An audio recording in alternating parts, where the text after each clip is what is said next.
Our National Association helps us put together every year this march on Washington, and it's usually held every March or April.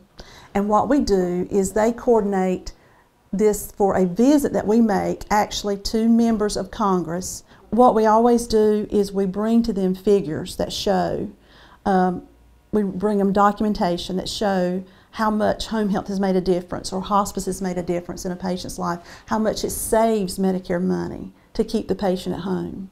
And those types of things get their attention. So it has made an impact. If we can keep someone at home, it's a fact, studies have shown that patients recuperate and they recover better from an acute or chronic illness if they're allowed to stay in their own home environment, no matter what that home environment is. And so that's one of our main points. You know, why take that away from someone? Because when you cut the home care and hospice budget to the point that it limits services, then you are taking away a patient's choice to stay at home and the patient's choice of how they're going to recover. We had a little old man that was he and his wife were in their late 70s. They had been married 55 years, and he fell and broke his hip, which meant he had to go to the hospital and have a total hip replacement. And then after he left the hospital, he went just for a week or so into a short-term rehab facility to build his strength up.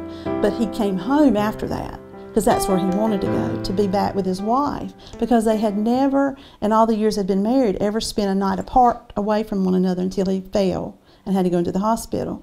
So we saw a tremendous improvement in his strength and his motivation and his determination to get better once he got back into his own bed and was with his wife every day. And he just, you know, he just improved so much faster. We see that a lot.